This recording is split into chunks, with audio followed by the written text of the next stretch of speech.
Present youth smoking, drinking girls కూడా చాలా అలవాటు చేసుకుంది. దానివల్ల వాళ్ళకి వచ్చే కాంప్లికేషన్స్ ఏముంటాయి? సో స్మోకింగ్ అనేది మనం స్మోకింగ్ కానీ డ్రింకింగ్ కానీ చాలా మంది అడుగుతుంటారు.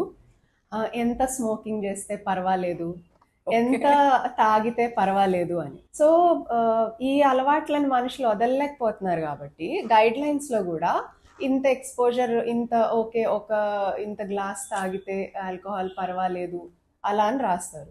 ఈ క్వశ్చన్ అడగడం ఎట్లాంటిదంటే, మీరు ఎంత విషయం తీసుకుంటే పర్వాలేదు, ఎంత విషయం తీసుకుంటే ప్రాణం పోతుంది అని మనం లెక్క పెట్టుకుని తీసుకోం కదా. విషయము అని నీకు తెలిసినప్పుడు స్టాప్ ఇట్ ఇమ్మీడియట్లీ. అది ఒక్కొక్క లెవెల్ ఎక్స్పోజర్ వల్ల వాళ్ళ బాడీలో చేంజెస్ ఖచ్చితంగా అవుతూ ఉంటాయి. నువ్వు ఒక్కటి తాగినా అవుతాయి, కాకపోతే తొందరగా రివర్స్ అవుతాయి, నీ బాడీ ఫాస్ట్ గా రికవర్ అవుతుంది. అండ్ ఈ స్మోకింగ్ వల్ల చాలా మంది రియలైజ్ అవ్వరు. వాళ్ళ ఫ్యామిలీకి ప్యాసివ్ స్మోకింగ్, డైరెక్ట్ గా స్మోక్ చేసే వాళ్ళకి ఏదైతే ఎఫెక్ట్ ఉంటుందో వాళ్ళు వదిలే ఆ పొగ పీల్చుకునే వాళ్ళకి కూడా అదే ఎఫెక్ట్ ఉంటుంది. అండ్ ఆ స్మోక్ చేసింది కేవలం పేగుల్లోకి వెళ్ళి అక్కడ ఆగదు, నువ్వు బయట పొగలోకి వదులుతున్నావు, ఎన్వైరన్మెంట్ అంతా కలుషితం అవుతుంది, స్కిన్ మీద, బట్టల మీద అంతా అది ఉంటుంది. నెక్స్ట్ పిల్లల్ని ఎత్తుకుంటారు లేదా ఇంకేదైనా పని చేస్తారు, కాన్స్టెంట్గా ఆ కెమికల్స్ ఏవైతే ఉంటాయో స్మోక్లోను సిగరెట్లోను వాటికి ఎక్స్పోజ్ అవుతూ ఉన్న ఎన్వైరన్మెంట్లో మనం బతుకుతున్నాం. దీనివల్ల బాడీలో ప్రతి పార్ట్కి ఉన్న cancer risk, base line cancer risk స్మోకర్స్లో డెఫినెట్గా హై. నీకు స్మోకింగ్ వల్ల ఈ బెనిఫిట్ ఉంది అని చెప్పడానికి అసలు ఏదీ లేదు.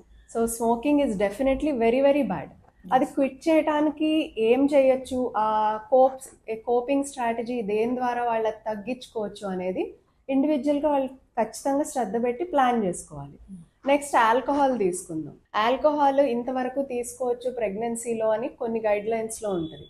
బట్ యాక్చువల్గా చూస్తే నువ్వు కొంత తాగినా ఎంత తాగినా నీ బాడీని బట్టి బాడీ డెఫినెట్గా ఆల్కహాల్కి ఎక్స్పోజ్ అవుతుంది. So it is not at all good. Even కానీ జంక్ ఫుడ్ కానీ. సో ఈ ఆల్కహాల్ అండ్ స్మోకింగ్ ఒక లెవెల్లో చెప్తే, ఆ వాటికి competition cool drinks, junk food.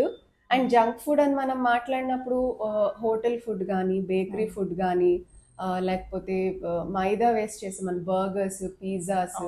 ఇంతేకాదు మనం సూపర్ మార్కెట్లో అడుగు పెట్టగానే ఫస్ట్ కొన్ని వరసల్లో ఉండే all packaged food and ultra processed food.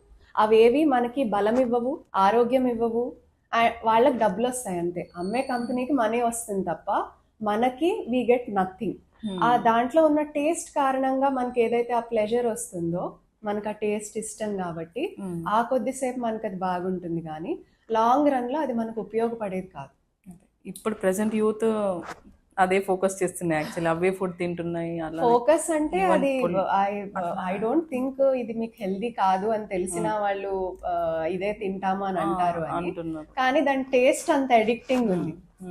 Addiction అని మనం ఆలోచించినప్పుడు చూసారు కదా, నాకు ఫుడ్ అంటే ఇష్టము, నేను ఫుడ్ తింటాను.